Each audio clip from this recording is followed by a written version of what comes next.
आपका टीपीए में सेक्शन आपका फिर एक बार कंसेप्ट बनाया जाए आपका, क्योंकि कंसेप्चुअल क्वेश्चन टीपीए में ज़्यादा पूछा जाता है। आपका ये बताया गया था कि आपका सेक्शन 7 उठाया जाए पहले। सेक्शन 7 में ये बताया गया है कि नेमोडेट कोड नॉन हैबिट का सिद्धांत, यानी कि कोई भी अंतरण करने में कौन सक्षम होगा। कल मैं बताया था कि बिहार जे में ये डायरेक्ट सेक्शन ही पूछा गया था कि अंतरण करने में कॉम्पिटेंट पर्सन का उल्लेख किस सेक्शन में किया गया है। तो सेक्शन 7, ये पहला क्वेश्चन। कौन अंतरण करने में सक्षम होगा संपत्ति को, जो संविदा करने में सक्षम हो। और इसी के साथ साथ या नहीं, इसी के साथ साथ एक बात जुड़ी थी, या तो वह स्वामी हो संपत्ति का, या स्वामी नहीं है तो स्वामी द्वारा अंतरण के लिए अथराइज हो यानी कि प्राधिकृत हो।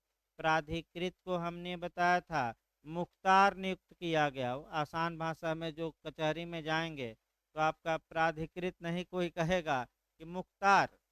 मुख्तार मतलब कि जब कोई व्यक्ति अपना अधिकार दूसरे को सौंपता है तो वह दूसरा व्यक्ति उसका मुख्तार कहलाता है। अगर मुख्तारनामे को रजिस्टर्ड कराया गया है तो न्यायालय इसके बारे में प्रिजम्पशन करेगा, उपधारणा करेगा कि ये सही है। और एविडेंस की भी धारा मैं बताया था 85। सेक्शन 7 में एक दो तीन शब्द आए हैं नीचे इसके बाद कि कोई व्यक्ति संपत्ति का अंतरण या तो एब्सोल्यूट रूप से कर सकता है, यानी कि पूर्ण रूप से, या आत्यांतिक रूप से यानी कि बिना किसी शर्त लगाए। या दूसरा शब्द सेक्शन 7 में आया है कि सशर्त कर सकता है, यानी कि आपका कंडीशन लगा के। दोनों शब्द आए हैं सेक्शन 7 में। अब यही जो सशर्त शब्द लिखा है इसी को हमें उठाना है, और इसको आपका दो एंगल से उठाना है। अगर संपत्ति का अंतरण किया गया है और शर्त या कंडीशन लगाई गई है, अगर वह शर्त धारा 10, 11 या 12 में आ जाती है तो एकदम कॉन्सेप्ट क्लियर रखिए, शर्त शून्य होगी और अंतरण वैध होगा। ये माना जाएगा कि ऐसी कोई शर्त लगी ही नहीं थी। लेकिन अगर शर्त जो लगी है वह सेक्शन 25 वाली है तो शर्त भी शून्य होगा और अंतरण भी शून्य होगा। तो धारा 25 और धारा 10, 11, 12 को एक साथ आपको पढ़ना है। पहले हम शुरू किए थे सेक्शन 25, इसको कोरिलेट पहले हम किए थे। जब भी सेक्शन 25 पढ़िए आप सेक्शन 23 को जोड़ते हुए कॉन्ट्रैक्ट की धारा पढ़िए 23 पर। हाँ, निश्चित तौर पे मान के चलिए कि संविदा अधिनियम की धारा 23 पर एक क्वेश्चन बनता है। अब किस एंगल से बनेगा वो अलग बात है। या तो पूछ ले पैरी डिलिक्टो का सिद्धांत, समदोष का सिद्धांत कहाँ है, तो 23 में है। विधि विरुद्ध प्रतिफल और उद्देश्य, ये पिछली बार का जे का क्वेश्चन है, हेडिंग ही आया था, तो धारा 23 में है। और अनैतिक और पब्लिक पॉलिसी के विरुद्ध कोई करार है तो वह अवैध होने के कारण शून्य होगा, इलीगल होने के कारण शून्य होगा। ये भी धारा 23 में है। इसके पहले वाले जे में पूछा था किसने लोकनीति की तुलना शैतान घोड़े या अनकंट्रोल हार्स से की थी, जज का नाम। इसके पहले पूछा था लॉर्ड बोरो। रिचर्डसन बनाम मेलिस के बाद में जस्टिस बोरो ने पब्लिक पॉलिसी की तुलना अनकंट्रोल हार्स से की। यानी कि कुल मिलाकर मैं देख रहा हूँ कि प्री में धारा 23 से एक क्वेश्चन निश्चित बनता है कॉन्टेक्ट की। अच्छे से उसको तैयार रखना है, बताया भी जाएगा आगे। अब जो कॉन्ट्रैक्ट की धारा 23 में जो बातें बताई गई हैं, लगभग 90% बातें आपका टीपीए की धारा 25 में भी बताई गई है। यानी कि अगर कोई व्यक्ति संपत्ति का ट्रांसफर करता है शर्त लगाता है और जो धारा 25 में शर्तें हैं वे लगाता है, तो अंतरण भी शून्य और शर्त भी क्या होगा, शून्य, कोई मतलब नहीं। तो आखिर धारा 25 में है क्या? अब एक एक करके देखिए। सशर्त अंतरण हेडिंग भी पूछा जाता है। कंडीशनल ट्रांसफर कहाँ दिया गया है? तो सेक्शन 25 हेडिंग भी याद रखना है। संपत्ति अंतरण से सृष्ट, यानी कि सृष्ट माने सृजित या क्रिएट, न आए तो लिख लेना सृजित, किसी शर्त पर निर्भर हित निष्फल हो जाएगा, यानी कि किसी कंडीशन पर आश्रित इंटरेस्ट या हित, यानी कि स्वामित्व, कब्जा इत्यादि निष्फल हो जाएगा, यानी कि विफल हो जाएगा। इसका मतलब ये हुआ कि अंतरण ही क्या हो जाएगा, शून्य। निष्फल का मतलब यहाँ क्या हुआ, विफल।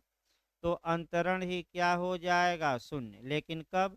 यदि उस शर्त की पूर्ति संभव न हो, यानी कि अगर कंडीशनल ट्रांसफर किया गया है, कंडीशन लगाई गई है और उस कंडीशन को फुलफिल करना पॉसिबल नहीं है, तो ऐसी दशा में आपका शर्त अंतरण भी शून्य होगा, यानी कि जो हित का ट्रांसफर किया गया है वह विफल हो जाएगा और शर्त भी क्या होगी, शून्य।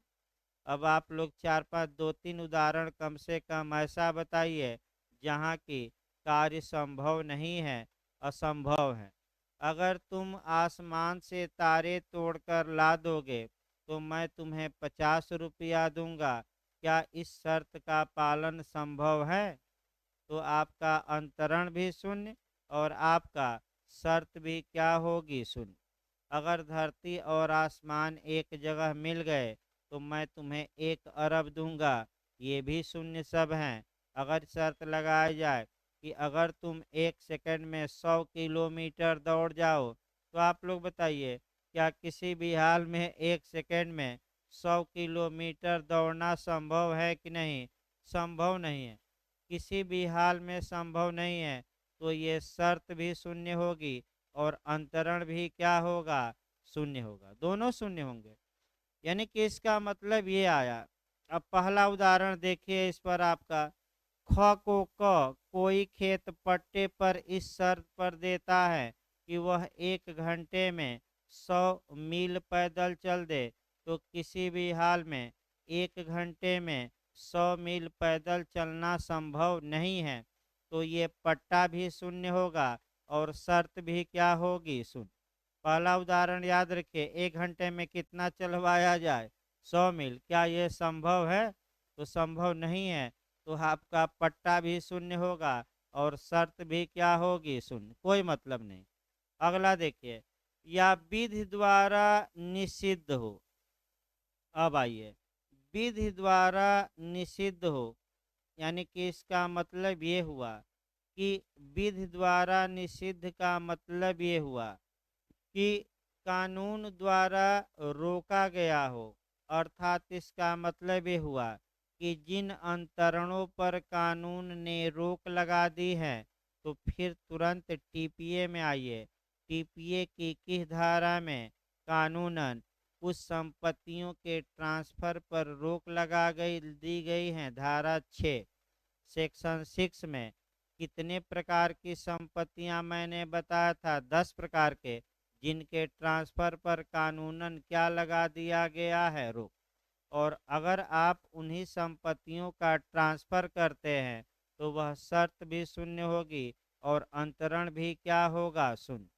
जैसे कि आपका भावी भरण पोषण का अधिकार, एक महिला है, अभी मेंटेनेंस पाई नहीं, आपका किसी अन्य को अपना भावी भरण पोषण का अधिकार ट्रांसफ़र करती है, तो शर्त लगाकर, तो जब मिलेगा तो हम देंगे।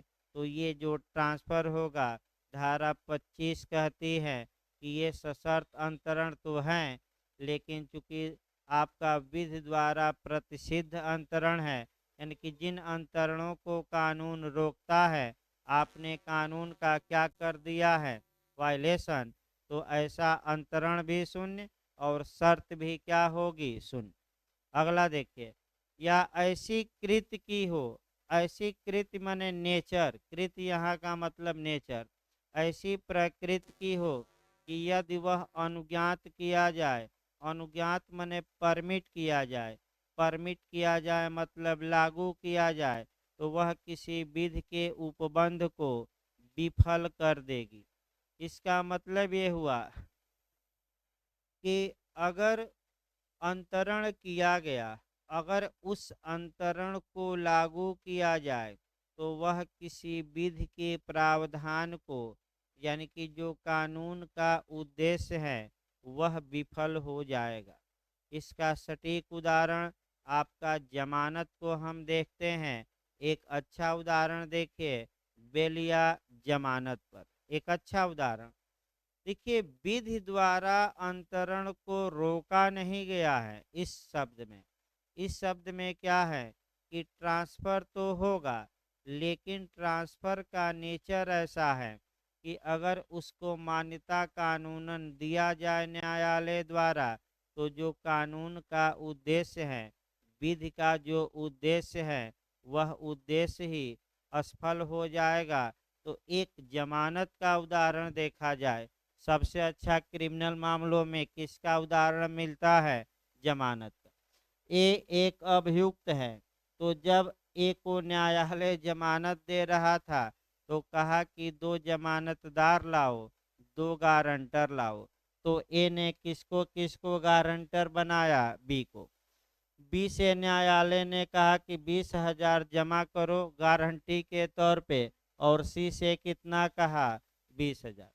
अब ए बी से समझौता करता है कि तुम मेरी जमानत ले लो, और जो ये 20,000 तुम दिए हो, इसके बदले में मैं अपनी बाइक तुम्हें ट्रांसफर कर दूंगा। अब ये बताइए, जो जमानतदार होता है, जो आपका प्रतिभू होता है, जो सियोटी होता है, यानी कि जो गारंटी लेता है, यानी कि इस उदाहरण में दो लोग हैं, बी तथा सी। प्रतिभू का मुख्य उद्देश्य या जमानत का मुख्य उद्देश्य क्या है? कि बी अपने ऊपर जिम्मेदारी ले, इस जिम्मेदारी को कहीं और ट्रांसफर कर दे। बताइए तो, बी अपने ऊपर ले। अगर ऐसा होने लगे कि जमानतदारों को ही खरीद लिया जाए, तो जो जमानतदारों का व्यक्तिगत दायित्व है, वह दायित्व ही क्या हो जाएगा? समाप्त। अतः कानून द्वारा ऐसे ट्रांसफर पर रोक तो नहीं लगाई गई है, लेकिन अगर इस अंतरण को लागू कराया जाए तो जो कानून का उद्देश्य है कि गारंटर स्वयं जिम्मेदार होगा, वह जिम्मेदारी ही समाप्त हो जाएगी, क्योंकि गारंटर बाद में किससे पैसा वसूल लेगा या संपत्ति? आपका अभियुक्त से। अतः ऐसा ट्रांसफर जो अभियुक्त ने जमानतदार को जमानत के लिए किया है, धारा 25 के तहत विधि द्वारा प्रतिषिद्ध में नहीं आएगा। लेकिन अगर न्यायालय लागू इसे कराता है, तो जो जमानत का मुख्य उद्देश्य है कि जिम्मेदारी गारंटर की हो, वह जिम्मेदारी ही विफल हो जाएगी। अतः ये अंतरण भी शून्य होगा और शर्त भी क्या होगी? शून्य।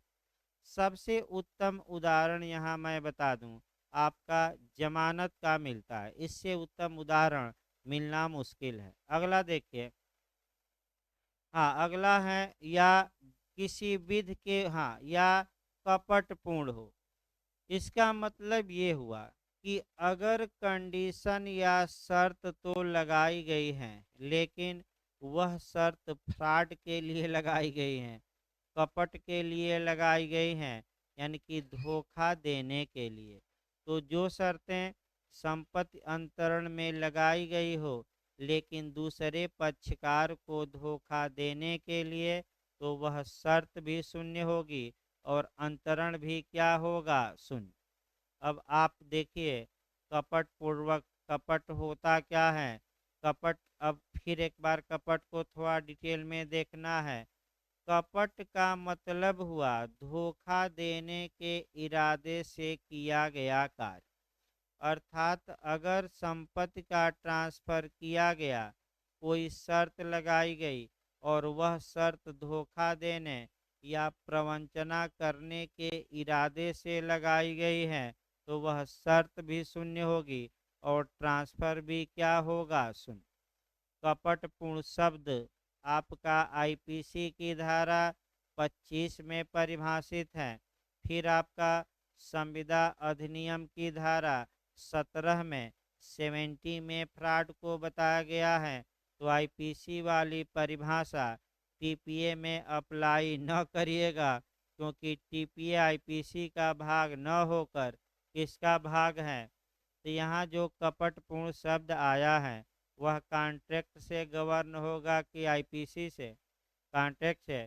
तो धारा 4 फिर याद रखिए, कॉन्ट्रैक्ट टीपीए किसका भाग है, कॉन्ट्रैक्ट एक्ट का, और किसका पूरक है, रजिस्ट्रेशन एक्ट का।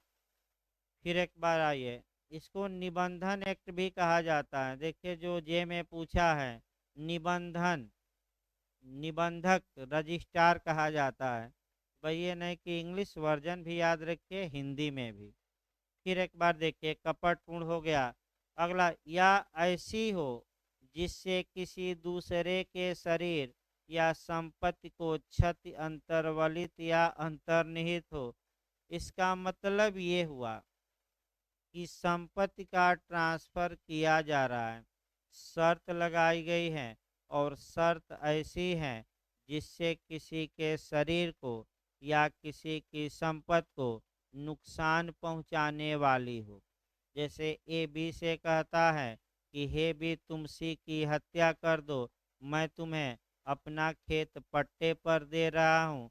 तो बताइए, ये शर्त भी शून्य होगी और पट्टा भी क्या होगा, शून्य। क्योंकि इस उदाहरण में जो शर्त लगी है वह किसी के शरीर को क्या पहुंचाने वाली है, नुकसान।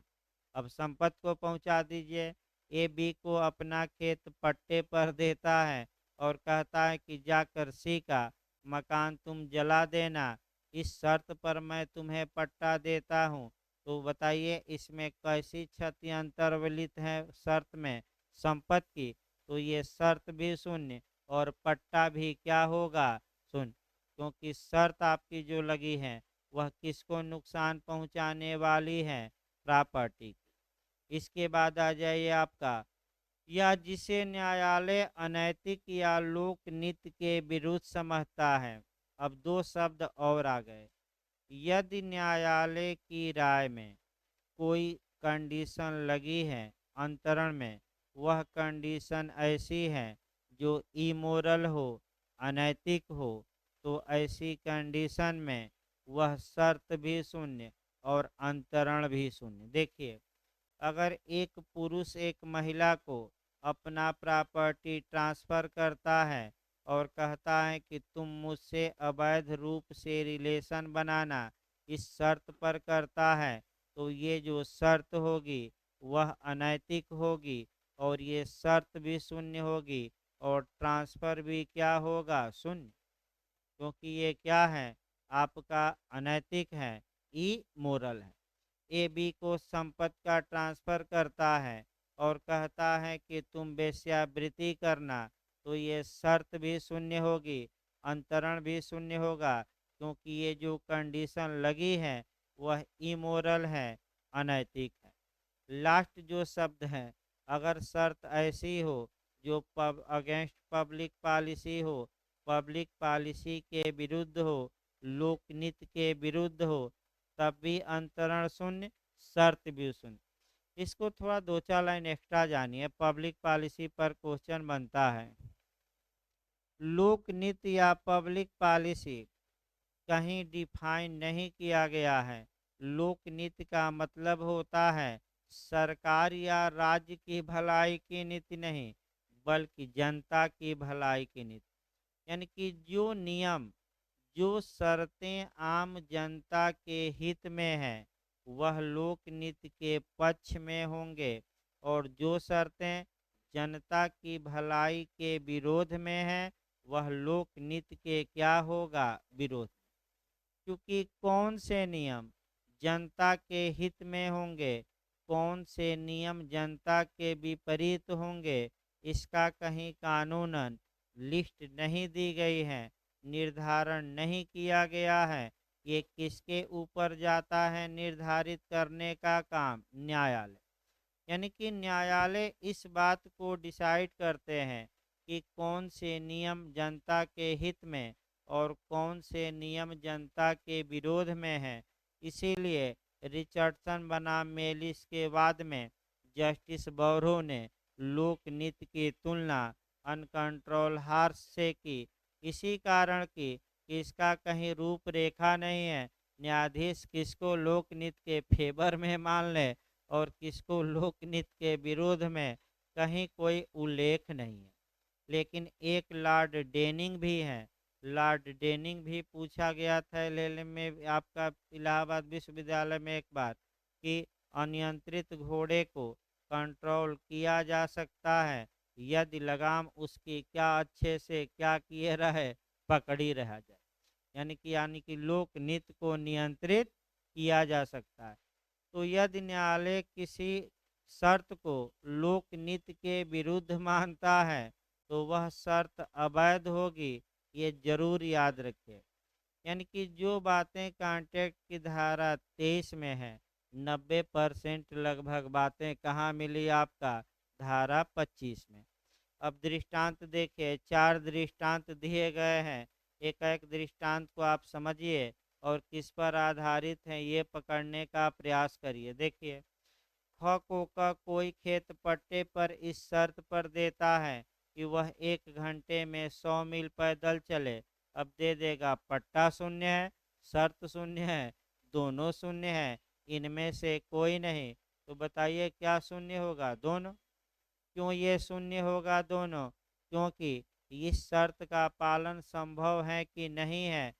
यानी कि जो पहला पॉइंट था कि कंडीशन ऐसी लगी है जिसको फुलफिल होना संभव न हो। दूसरा देखिए, ख को क 500 रुपये इस शर्त पर देता है कि वह क की पुत्री ग से विवाह करे। अंतरण की तारीख पर ग की मृत्यु हो चुकी है तो शर्त भी शून्य, अंतरण भी शून्य हो जाएगा, क्योंकि अब इस कार्य का करना संभव नहीं है। क्योंकि पुत्री मर गई है तो मरी हुई लाश से विवाह संभव नहीं है। तो ये भी असंभवता पर ही आएगा, क्योंकि आपका मरे हुए व्यक्ति से विवाह संभव नहीं है। तो दूसरा उदाहरण भी जो शर्त लगी है उस शर्त की पूर्ति संभव न होने पर ही आएगा, इसलिए अंतरण भी शून्य और आपका शर्त भी क्या हो जाएगी? शून्य। तीसरा उदाहरण, ख को क 500 रुपया इस शर्त पर अंतरित करता है कि वह ग की हत्या कर दे। अब इसमें बताइए जो शर्त लगी है शरीर को नुकसान पहुंचाने वाली है कि संपत्ति को? तो जो शर्तें शरीर को नुकसान पहुंचाने वाली हैं तो वह शर्त भी शून्य और 500 रुपये का ट्रांसफर भी क्या हो जाएगा? शून्य। सही। आप लोग अगला देखिए, क अपनी भतीजी ग को 500 रुपये इस शर्त पर अंतरित करता है कि वह अपने पति का अभित्याग कर दे। अंतरण शून्य होगा। अब बताइए, अगर चाचा है और अपनी भतीजी को कहता है कि मैं तुम्हें 500 दे रहा हूँ, तुम अपने पति का परित्याग कर दो, तालाक ले लो, तो ये जो शर्त लगी है ये आपका कह सकते हैं कि अनैतिक मानी जाएगी और अनैतिकता के कारण क्या होगी? शून्य होगी, क्योंकि ये शर्तें आपका उचित समाज में नहीं मानी जाती। यानी कि इसका मतलब ये हुआ कि कुछ शब्दों पर तो उदाहरण दिए गए हैं, लेकिन कुछ शब्दों पर उदाहरण दिए गए हैं कि नहीं? नहीं है। तो मैंने अलग से हर एक शब्द पर एक एक उदाहरण क्या किया है? बताया भी अलग अलग। इस प्रकार धारा 25 समाप्त हो गई। अब आइए धारा 10, 11, 12। बैक हो जाइए भाई, 25 के बाद आ जाइए धारा 10, आप आ जाइए धारा 10, 11, 12 देखा जाए। यहाँ से भी आपका क्वेश्चन बनता है। देखिए धारा 10 में पिछली बार जो क्वेश्चन बना था आपका वह उत्तराखंड में बना था और वह क्वेश्चन आपका बना था रोसर बनाम रोसर का वाद किस धारा से संबंधित है? तो आपका सेक्शन 10 से। देखिए क्वेश्चन हेडिंग भी याद रखिए, अन्य संक्रमण रुद्ध करने वाली शर्त। पहले तो ये जानिए कि अन्य संक्रमण क्या होता है, न आए तो लिख लीजिए दूसरे को अंतरण।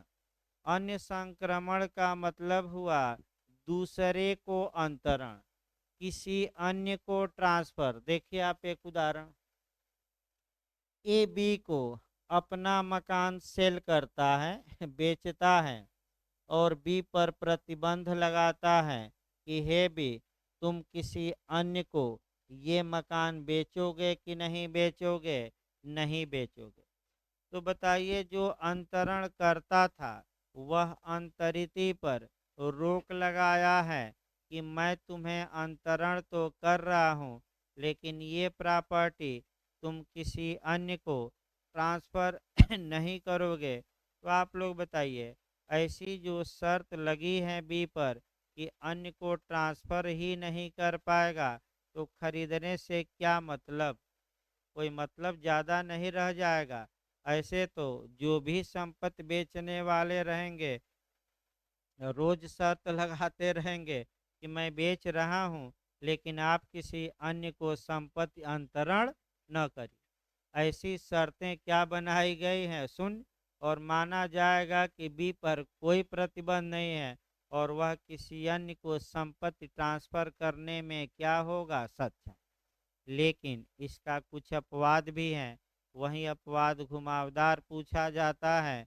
एमपी और यूपी में अगर अंदर से पूछ ले, देखिए ऊपर से अगर क्वेश्चन बनता है तो जितना बताया गया रोसर बनाम रोसर और उदाहरण से काम चल जाएगा। लेकिन आपका अंदर से पूछ लिया गया है एक दो बार, वही खतरनाक चीज़ है। इसी के लिए बेयर एक्ट पढ़ना पड़ेगा। देखिए बेयर एक्ट की भाषा, जहाँ की संपत्ति ऐसी शर्त या मर्यादा के अध्यधीन अंतरित की जाती हैं जो अंतरिती या उसके अधीन दावा करने वाले व्यक्ति को संपत्ति में अपने हित को अलग करने या व्यनित करने से आत्यांतिकतः अवरुद्ध करती हैं। एक शब्द आपका आया है, आत्यांतिकतः अवरुद्ध करती है। वही शब्द आपको पहला क्वेश्चन उठाना है। यानी कि अगर ए ने बी को अपना मकान बेचा और ये कहा कि तुम ये जो हम मकान बेचे हैं, अगर दो मकान दो लोगों का है तो तुम अपना हिस्सा अलग नहीं करोगे। या ये शर्त लगाता है कि तुम अपना हित किसी अन्य को ट्रांसफ़र नहीं करोगे। लेकिन ऐसी जो शर्त है वह आपका कैसे अवरुद्ध करती है, पूर्ण रूप से कि आंशिक रूप से? बताइए क्या बैरक में लिखा है? आत्यांतिक का मत, यही क्वेश्चन गलत होगा, यही पॉइंट पकड़ना है, भले बैरक पे लिख लीजिए। यानी कि धारा 10 में आंशिक रूप से लगाई गई शर्त वैध होगी और पूर्ण रूप से लगाई गई शर्त क्या होगी, शून्य। देखिए दो शर्तें, ए बी को अपना मकान बेचता है और ये मर्यादा या शर्त लगा देता है, कंडीशन या लिमिटेशन लगाता है कि हे बी, तुम हमारे पड़ोसी को ये संपत्ति नहीं बेचोगे, पड़ोसी के अलावा किसी अन्य को भले बेच देना। तो बताइए ये जो प्रतिबंध है, ये अंतरण पर रोक लगाने वाला, ये आंशिक प्रतिबंध है कि पूर्ण? आंशिक। तो ऐसा प्रतिबंध धारा 10 के तहत वैध होगा। फिर एक बार याद रखिए, यही पॉइंट आपको पकड़ना है, पढ़ते तो सभी लोग हैं, यही टेक्निकल पॉइंट है। फिर एक बार उदाहरण देखिए भाई, अगर ए ने बी को अपना मकान बेचा और बी पर यह प्रतिबंध लगाया, शर्त लगाई कि हे बी, हमारे दुश्मन सी को तुम ये मकान न बेचना, अन्य किसी को भी बेच देना। तो ऐसी कंडीशन, बात ना करिए भाई, कहाँ से आवाज आ रही, बात ना करिए हो। थोड़ा उधर देखिए आपका। ऐसी दशा में आपका फिर याद रखिए, अगर यही पॉइंट पकड़ना है प्री के लिए, अगर धारा 10 में आंशिक अवरोध लगाया गया है तो वह अवरोध वैध होगा, अंतरण भी वैध होगा। लेकिन अगर रोक कैसा है, एब्सोल्यूट है, पूर्ण है, आत्यांतिक है, तो ऐसा रोक या ऐसी शर्त शून्य होगी और अंतरण वैध होगा। अब एक पूर्ण रोक लगवाइए। ए ने बी को अपना मकान बेचा, लेकिन बी पर प्रतिबंध लगा दिया कि दूसरे किसी को ये मकान न बेचना। तो ये प्रतिबंध आप लोग बताइए, आत्यांतिक हो गया कि आंशिक? आत्यांतिक। किसी को न बेचना, इसी को पूर्ण कहा जाता है, एब्सोल्यूट। तो ऐसी आत्यांतिक शर्त जो है, जो अंतरण को, अन्य संक्रमण को अवरुद्ध करती है, वह शर्त शून्य होगी और अंतरण वैध होगा। यानी कि माना जाएगा कि बी पर कोई प्रतिबंध लगाया नहीं गया है। अगला शब्द देखिए भाई आपका, वहां ऐसी शर्त या मर्यादा शून्य होगी सिवाय ऐसे पट्टे की दशा में जिसमें कि वह शर्त पट्टाकर्ता या उसके अधीन दावेदारों के फायदे के लिए हो, परंतु संपत्ति, यानी कि पहला अपवाद इसमें हो गया पट्टा। अगर कंडीशन लगाई गई है और पूर्ण रूप से रोका गया है, मामला पट्टे का है, तो और पट्टाकर्ता के आपका हित के लिए शर्त लगी है या पट्टाकर्ता के उत्तराधिकारियों के हित के लिए और पूर्ण रूप से अंतरण पर रोक लगाया गया है, तो ये शर्त वैध होगी, शून्य नहीं होगी। तो धारा 10 का पहला अपवाद क्या हुआ? आपका पट्टा।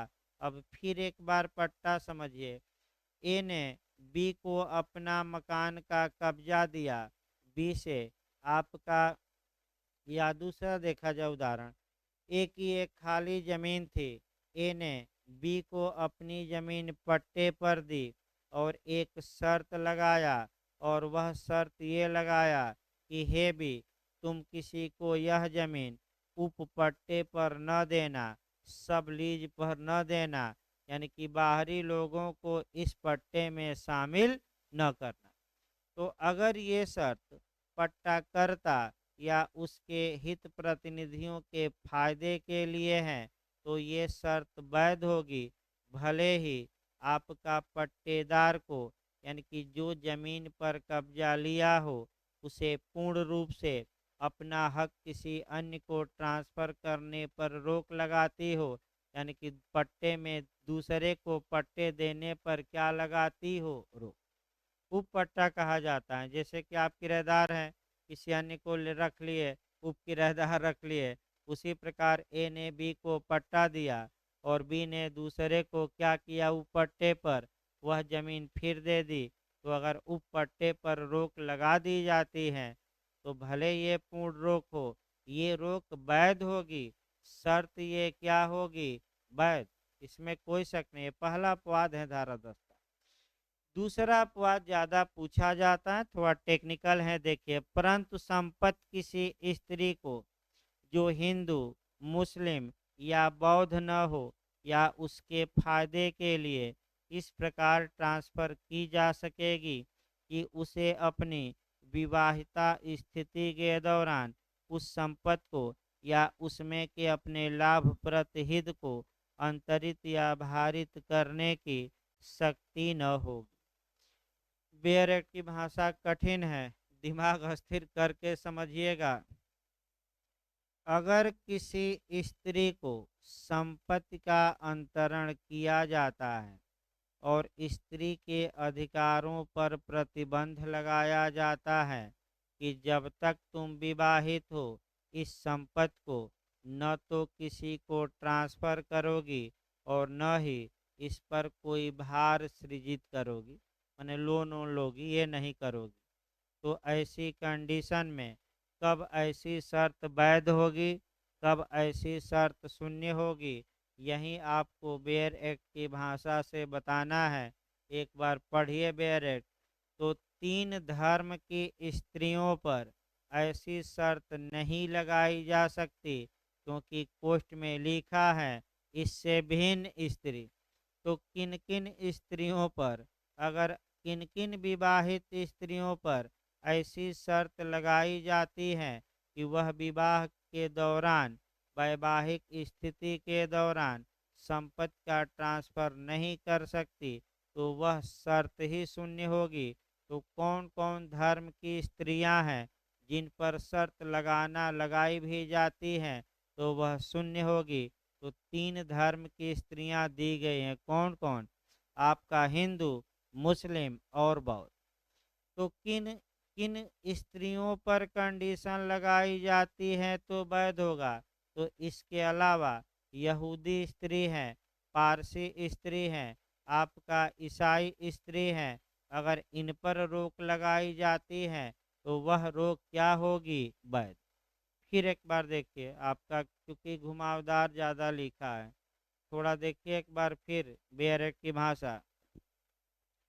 परंतु संपत्ति किसी स्त्री को जो हिंदू, मुसलमान या बौद्ध न हो, या यानी कि तीन स्त्रियों को क्या कर दीजिएगा इस नियम से बाहर।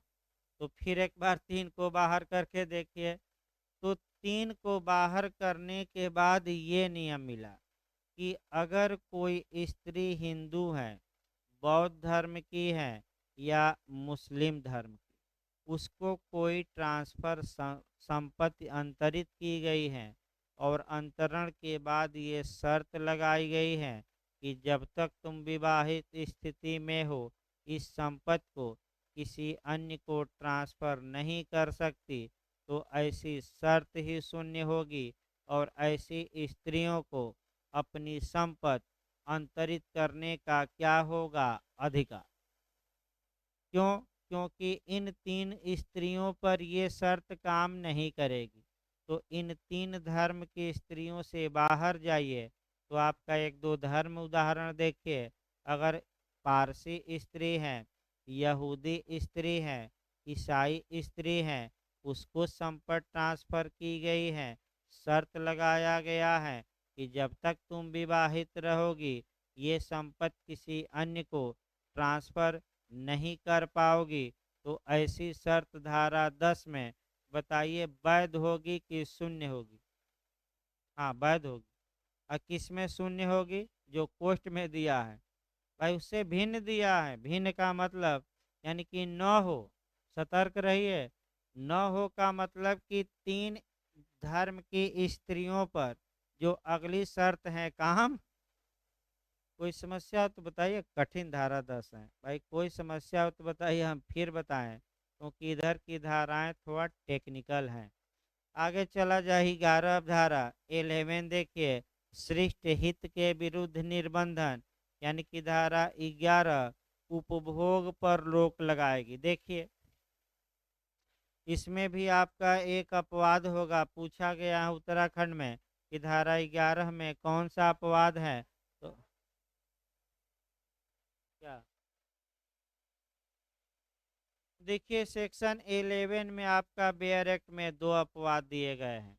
जहाँ की फिर एक बार दोनों देखिए, जहाँ की एक व्यक्ति संपत्ति का अंतरण दूसरे को करता है और उस पर रोक लगाता है कि तुम अन्य को ट्रांसफर नहीं करोगे, ऐसी रोक आत्यांतिक है, पूर्ण है, तो वह रोक शून्य होगी। लेकिन इसके दो अपवाद हैं जहाँ रोक क्या होगी? वैध। पहला था पट्टा और दूसरा था तीन महिला। महिला में भी तीन धर्म की महिला के सिवाय महिला, तीन धर्म की महिला के सिवाय। फिर एक बार पट्टा में देखिए, ए ने अपनी जमीन बी को पट्टे पर दी, तो ए पट्टा करता, बी पट्टेदार कहलाएगा। अब ए ने शर्त लगाई है कि हे बी, तुम किसी अन्य को उप पट्टे पर यह जमीन नहीं दोगे। उप पट्टे पर देने से मैं पूरी तरह तुम पर क्या लगाता हूँ? रोक। तो अगर ये रोक ए यानी कि पट्टाकर्ता या उसके उत्तराधिकारियों के हित के लिए हैं, तो ऐसी रोक आपका वैध होगी, शून्य नहीं होगी। ये पट्टे में अपवाद हो गया।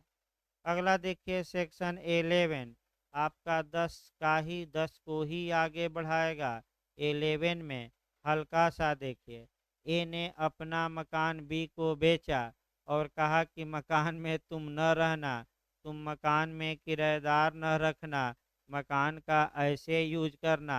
अरे भाई, जब बेच ही दिए हो तो अब क्या लालच किए हो, चाहे स्वयं रहे या किराएदार रहे, अब क्यों लालच किए हो। तो यानी कि धारा 10 में दूसरे को अंतरण पर रोक लगाने वाली शर्त सुननी थी, तो धारा 11 में प्रयोग या यूज पर रोक लगाने वाली शर्त क्या होगी, सुन। लेकिन फिर आपका एक दो टेक्निकल मामला आएगा।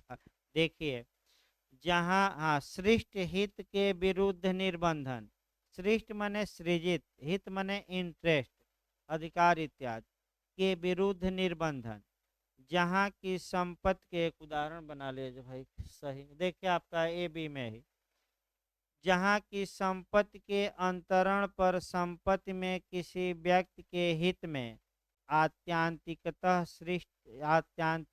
हित सृष्ट किया जाता हो। यानी कि फिर एक बार पकड़ लीजिए पॉइंट को, यानी कि ए ने बी को संपत्ति का अंतरण किया और जो इंटरेस्ट बी को दिया है वह आंशिक नहीं दिया है, बल्कि एब्सोल्यूट या क्या दिया है, पूर्ण। क्योंकि टीपीए में 6 समव्यवहार हैं, तो आप 6 समव्यवहारों में एक अलग क्वेश्चन बनता है। बताइए, फिर एक बार कंसेप्ट बना लीजिए, मैं बता चुका हूँ। अगर स्वामित्व का अंतरण हुआ है तो वहाँ आपका जो समव्यवहार होगा, आत्यांतिक हित दिया जाएगा, पूर्ण हित यानी कि एब्सोल्यूट।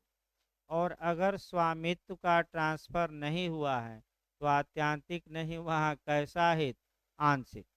तो धारा 11 बताइए, आत्यांतिक हित के अंतरण में अप्लाई होगी कि आंशिक। क्या लिखा है बेरेक में, पूर्ण हित।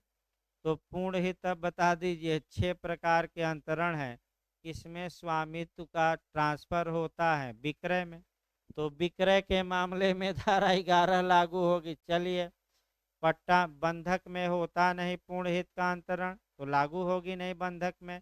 पट्टा में होता नहीं, फिर विनिमय में होता है, फिर दान में होता है, और अन्योज्य। तो आप लोग बताइए, धारा 11 का सिद्धांत किन समव्यवहारों में लागू होगा। अब अलग से क्वेश्चन, जिसमें कि पूर्ण हित का ट्रांसफर किया गया है, स्वामित्व का अंतरण किया गया है, और स्वामित्व का अंतरण आपका केवल विक्रय में, इसके बाद दान में, विनिमय में और अन्योज्य दावे में ही किया जाता है। और 2 बचे वहाँ आंशिक होगा। तो पहला क्वेश्चन प्री का बनाइए कि आपका धारा 11 का सिद्धांत किस अंतरण में लागू होगा। तो देखिए, आपका चारों में। अब 4 में से 3 ऑप्शन दिया रहेगा, विक्रय, विनिमय, दान, उपर्युक्त सभी। तो बताइए क्या मार्क कराएंगे, उपर्युक्त सभी। ऐसा क्वेश्चन सभी कर ले जाएंगे, लेकिन जो क्वेश्चन का मॉडल आपको निकालना है वह निकालना ये है कि धारा 11 का सिद्धांत धारा 11 किस अंतरण के मामले में लागू नहीं होगी। अब देखिए क्या देगा, विक्रय लागू ही होगी, दान लागू ही होगी, विनिमय लागू ही होगी, और एक दे देगा बंधक या पट्टा। यानी कि या तो बंधक देगा या क्या देगा, पट्टा। फिर नया मॉडल देखिए, धारा 11 का सिद्धांत लागू नहीं होता है, आपका दे देगा बंधक, पट्टा, दोनों इनमें से कोई नहीं। तो किस समव्यवहार में लागू नहीं होता, दोनों। क्यों नहीं होता, क्योंकि इसमें जो इंटरेस्ट का ट्रांसफर किया जाता है वह पूर्ण नहीं बल्कि क्या, और धारा 11 बताती है कि जब तक कि पूर्ण हित का ट्रांसफर न हो धारा 11 का सिद्धांत लागू। तो पूर्ण हित का मतलब स्वामित्व देना, केवल कब्जा इत्यादि नहीं, क्या देना, ओनरशिप। भाई काफी कठिन है ये, देखिए कितना टेक्निकल क्वेश्चन निकल रहे हैं आपका ट्रांसफर ऑफ प्रॉपर्टी एक्ट में।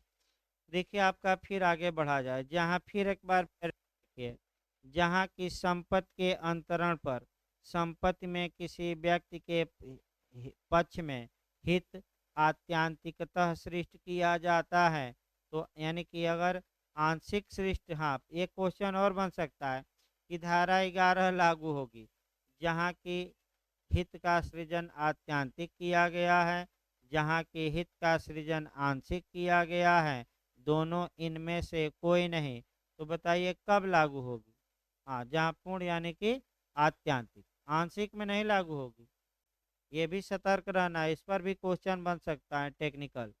अगला देखिए, किंतु अंतरण के निर्बंधन निर्देश करते हैं कि वह ऐसे हित का किसी विशिष्ट रूप से उपयोग या प्रयोग करे, यानी कि ए ने अपना मकान बी को बेच दिया और विक्रय विलेख में एक शर्त लगा दी कि तुम अपने मकान का प्रयोग इस तरीके से करना।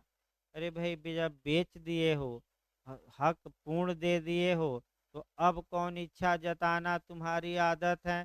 पैसा ले लिए पूरा, और तुम्हारी ही इच्छा का सम्मान किया जाए कि ऐसे रखना वैसे रखना, खुद न रहना, किराए पर न उठाना, ये संभव नहीं है।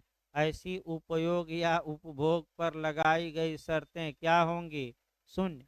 और माना जाएगा कि ऐसा कोई अंतरण में शर्त, तो अंतरण वैध और शर्त क्या हो जाएगी, तो धारा 10 में दूसरे को ट्रांसफर पर लगने वाली शर्त शून्य थी, और धारा 11 में उपभोग या यूज पर प्रतिबंध लगाने वाली शर्त क्या है, शून्य। ये अगला देखिए आपका, लेकिन इसका एक अपवाद है, और वह जो अपवाद पूछा जाता है वह आपका अचल संपत्ति से संबंधित टुकड़े के बारे में है।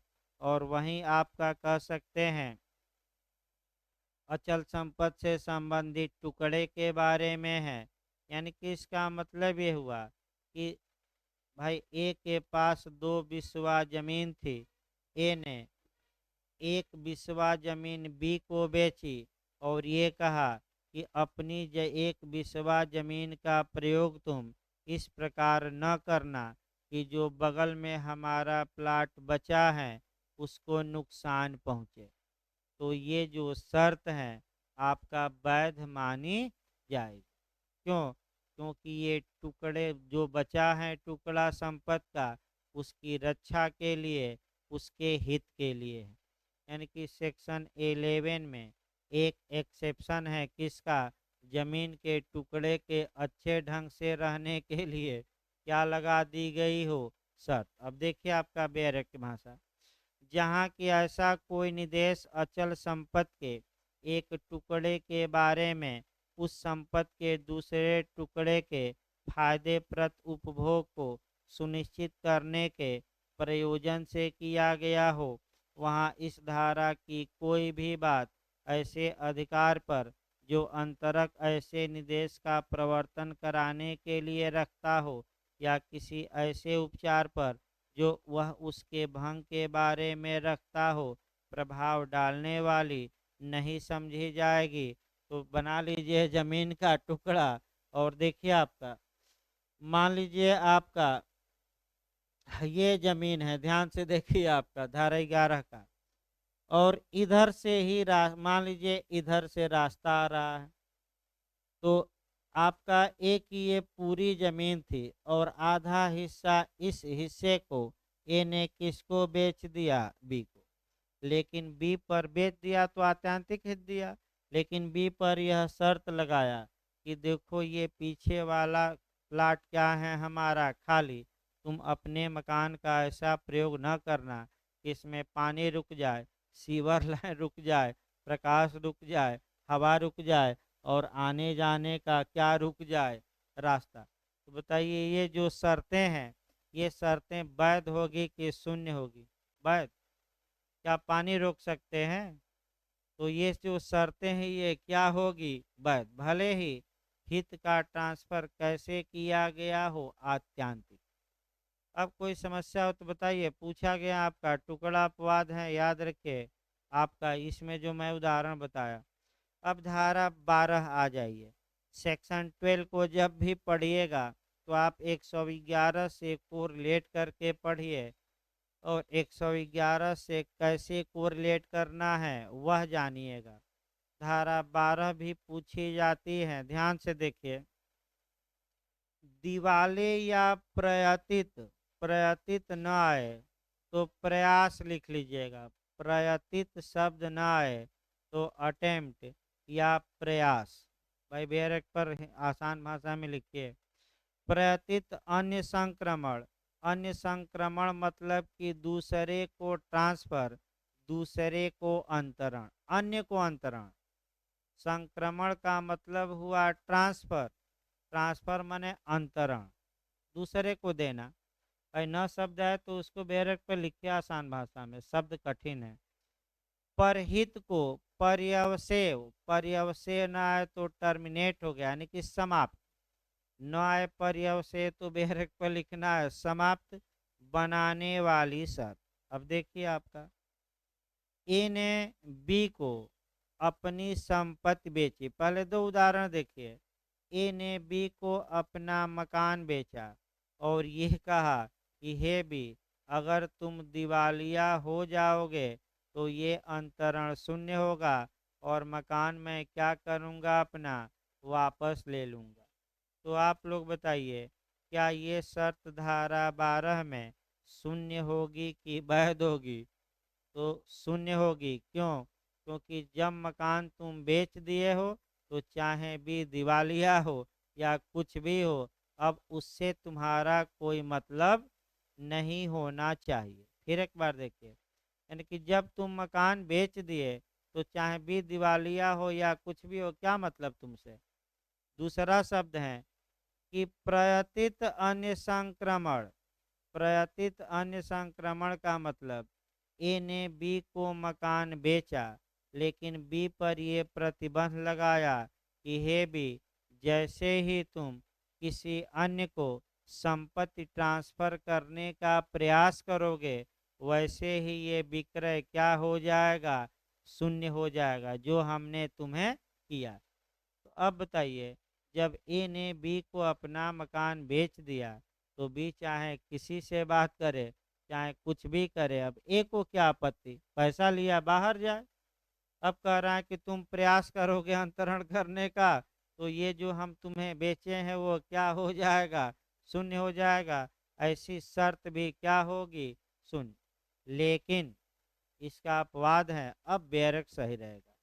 दो बातें याद रखिएगा, अब बेरक की भाषा समझ में आएगी। देखिए आपका, जहाँ की इस शर्त या मर्यादा के अधीन संपत्ति अंतरित की जाती है कि किसी व्यक्ति को या उसके फायदे के लिए आरक्षित या दिया हुआ उस संपत्ति में का कोई भी हित उस व्यक्ति के दिवालिया होने पर या उसके अंतरण या बयान करने का प्रयास करने पर समाप्त हो जाएगा, वहाँ ऐसी शर्त शून्य होगी, मर्यादा शून्य होगी और अंतरण क्या होगा, वैध।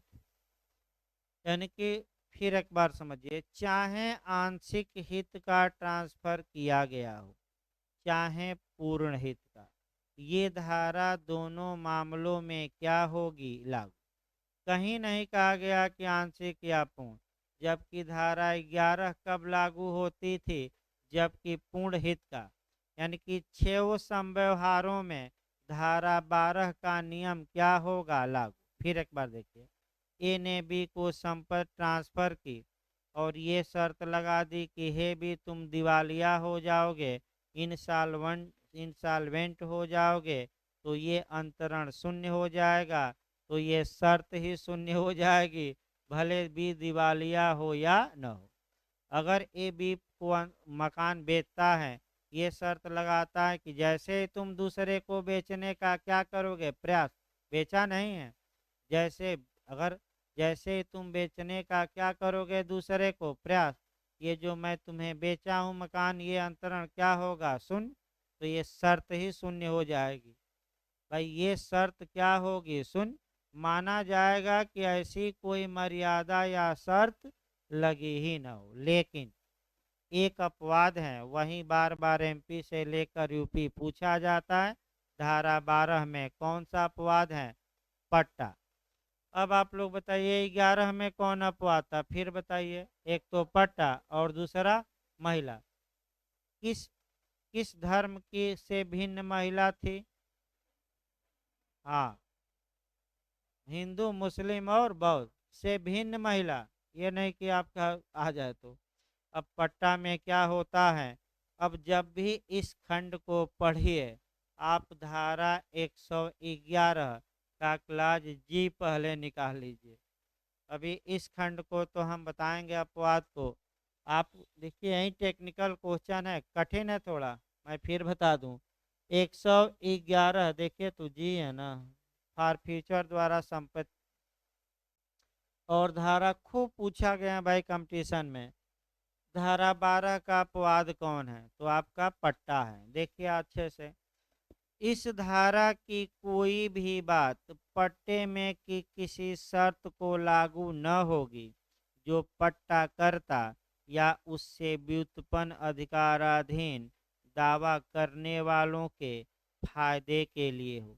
यानी कि धारा 12 का एक एक्सेप्शन हो गया, और वह क्या हो गया? पट्टा। इसका मतलब ये हुआ कि अगर ए ने बी को पट्टा दिया था जमीन का, बी दिवालिया हो जाता है तो यह पट्टा शून्य हो जाएगा, और दिवालिया जो शर्त लगी है ये वैध मानी जाएगी। लेकिन केवल शर्त नहीं, देखिए अब आपका 111 का तुरंत निकालिए, कौन सा?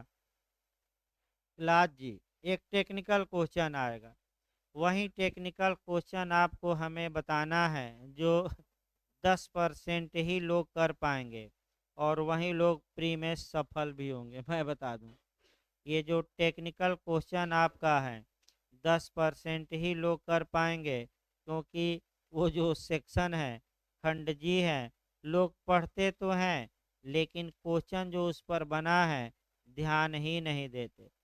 देखिए आपका भाई खंड जी निकालिए। आपका धारा 111 में डिटर्मिनेशन ऑफ लीज, पट्टे का पर्यवसान। पर्यवसान मतलब कि पट्टा कब समाप्त हो जाएगा, ये बताया गया है। तो देखिए आपका खंड जी कहता है कि बाई फॉर फ्यूचर, यानी कि जब्ती द्वारा भी पट्टे का द एंड हो जाएगा। तो क्वेश्चन पहला याद रखिए, जब्ती द्वारा पट्टे का समाप्त खंड में है 121 के किस क्लाज में?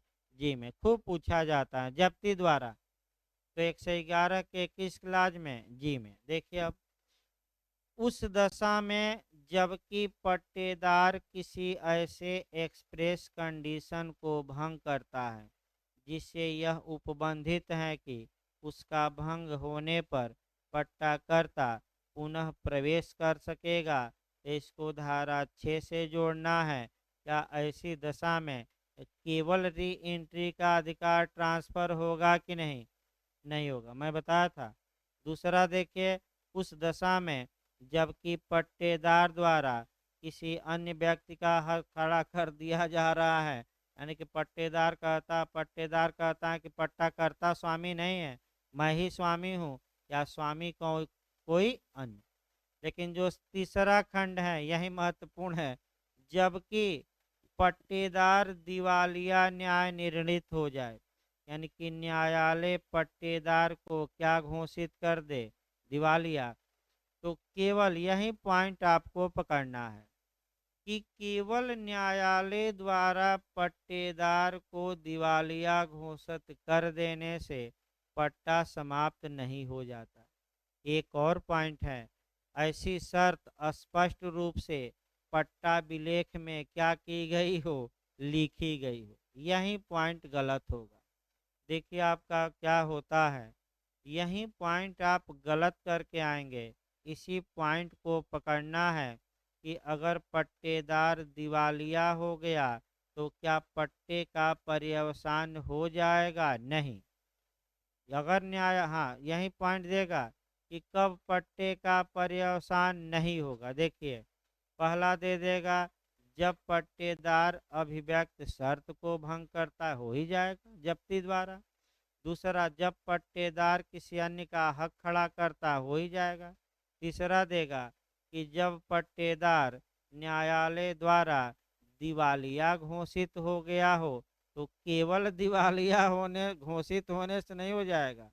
चौथा ऑप्शन देगा कि जब पट्टेदार न्यायालय द्वारा दिवालिया हुआ हो और पट्टे विलेख में यह शर्त लगी हो स्पष्ट रूप से, लिखित में, विवक्षित नहीं, कि अगर पट्टेदार दिवालिया हो गया तो पट्टे का क्या हो जाएगा, समअपहरण। तो ये 2 पॉइंट पकड़ना है। अगर केवल दे कि पट्टेदार दिवालिया हो गया, तब समअपहरण द्वारा जब मैंने जब्ती द्वारा, यानी कि तब पट्टे का पर्यवसान जब्ती द्वारा नहीं होगा। इसी के साथ एक और बात ऐड होनी चाहिए, कौन सी, कि ये बात स्पष्ट रूप से पट्टा विलेख में क्या हो, लिखी गई हो। यानी कि धारा 112 में एक अपवाद आया। अब 100 नहीं, धारा 12 फिर बैक हुई है। अगर पट्टा विलेख में ये बात स्पष्ट रूप से लिखी गई है कि अगर पट्टेदार दिवालिया हो गया तो पट्टा समाप्त हो जाएगा, तो ऐसी कंडीशन में धारा 12 का नियम लागू नहीं होगा। और अगर पट्टेदार दिवालिया हो गया, किसके द्वारा दिवालिया घोषित कर दिया गया, न्यायालय द्वारा, और ये बात स्पष्ट रूप से कहाँ लिखी है, विक्रय विलेख में, तब पट्टा का समापन हो जाएगा कि नहीं, हो जाएगा। लेकिन केवल दिवालिया घोषित होने से नहीं होगा, ये बात स्पष्ट रूप से कहाँ लिखी हो, आपका पट्टा विलेख में, यानी कि जो पट्टे का आपका विलेख होता है। तो इस प्रकार आज की कहानी समाप्त किया जाए, क्योंकि आज एक ही क्लास वाइज चल पाएगा। सोमवार से थोड़ा स्पीड भी बढ़ेगी, समय भी बढ़ेगा। इधर थोड़ा टेक्निकल धाराएं हैं, किया क्या जाए, ऊपर ऊपर पढ़ा देने पर कोई मतलब ही नहीं। तो आपका कल भाई टेस्ट होगा प्री का। जो लोग टेस्ट देना चाहते हैं, आपका सुबह 9 बजे आए। 9 बजे से आपका टेस्ट होगा प्री का। क्योंकि समय कम है तो हो सकता है जनवरी से हफ्ते में 2-2 टेस्ट कराया जाए, ताकि 8-10 टेस्ट आपका करा दिया जाए। इंग्लिश और हिंदी दोनों में होगा भाई। आपका इंग्लिश वर्जन में भी होगा, हिंदी वर्जन में भी, आपका दोनों मने वर्जन में होगा। और कल ही आपका आंसर की बताया जाएगा, पिछले टेस्ट का, कल वाले का भी।